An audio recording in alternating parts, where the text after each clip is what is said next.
Hey Dwight, catch this. Did you glue my keys again, Jim? Oh, you didn't catch it. Let me try again. Jim, I can't do that. Oh, one more time? No, stop. Oh, God. Jim, stop moving. Jim, stop it. We all can't move like the cartilaginous joints that you are. Just because you were found in the intervertebral joints and the spine allowing movement between bones doesn't make you better. I, the fibrous joint, have a way more important job. Fact, I am found in the sutures of the skull. Fact, I help protect the brain. Fact, that makes me smarter than you. Fact, you can't bother me with your dumb jokes because I'm smarter than you and you're stupid. Go away, Jim. Catch this. Oh, Michael! Dude! Emily Ding Dong, come on in. Michael accidentally broke Daryl's arm while playing with the forklift, so now corporate sent someone down for the mandatory lesson on bones and joints healing. Luckily, I got to sit in and watch it.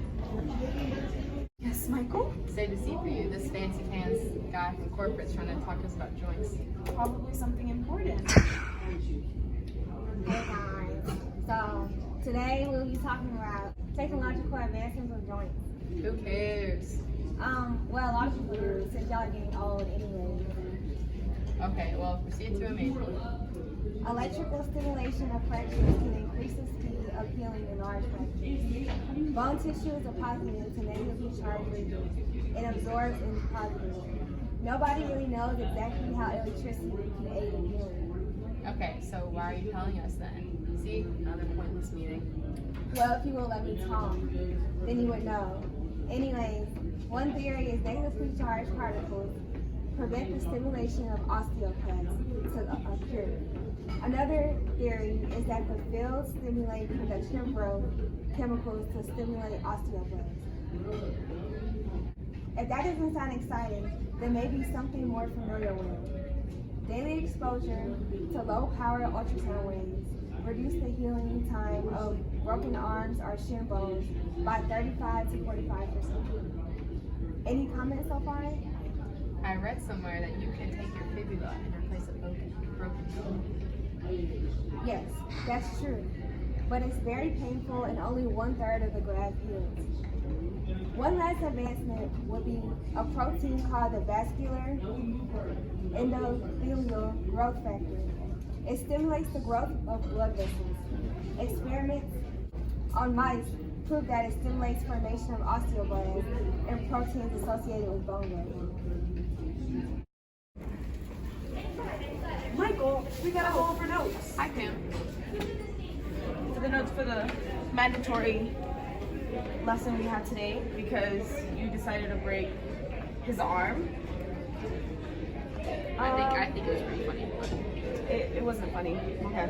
Notes for the mandatory lesson. I got down 4 features of the joints and the types of joints. So we're gonna go over that and see if it's the correct note. That's fine? Okay. So we got the 4 kinds, which is the articular cartilage, the fibrous articular capsule, joint cavities, and reinforcing ligaments. Is that fine?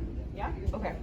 And then we have the types, the plain joints, the huge joints, the pivot joints, the saddle joints, and the ball and socket joints. And I think that's it for notes for the lesson today. Wait a minute. I didn't know we were talking about that kind of joint. I have had enough of these chairs. I'm going to talk to Michael. Kevin can't handle this. Michael, we have seriously got to talk about the issues with the chairs. What's wrong with these chairs? They just make my arthritis act up. Oh, move away from me. Dude, what's your deal? I don't want to catch whatever you have. Michael, you can't catch arthritis. That sounds like a nasty infection. I don't want to catch it. Move. That's not how arthritis works. I have osteoarthritis. I get it now that I'm older, a little heavier. Like 85% of Americans have it. It's why I get crepitus. Oh, that sounds even more contagious. No, it's just my joints like crunch when I move. OA is just an inflammatory disease that damages the joints. It gives you pain, stiffness, swelling. There are over 100 different kinds. Rheumatoid arthritis is another kind. My grandma has it. She was actually born with it because that is an autoimmune disorder. They don't know what triggered it, but it begins with bursitis, when, before you freak, that's just her synovial membrane being inflamed. Ouch, that must hurt. But probably not as bad as when I sprained my finger stapling.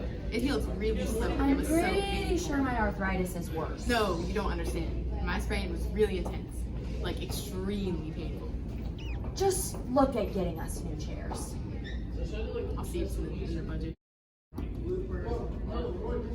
Isn't it crazy how the types of joints in our knuckles look exactly the same as the type of joint in our shoulders? Are you stupid? Even babies know about the types of joints. Your shoulder is a ball and socket joint, and your knuckle is a condyloid joint.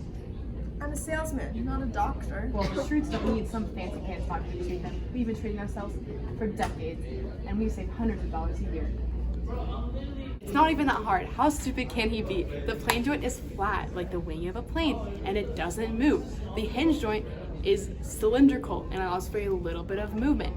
The pivot joint is rounded and fits into a ring, and the concave joint has an egg in it. I don't understand how he does not understand this. The saddle joint has a concave end and a convex end, and it's not even that difficult. Like, synarthroses don't move, amphiarthroses barely move, and diarthroses freely move. Like, obviously we all know who is the smartest salesman in the office, and it's not Jim.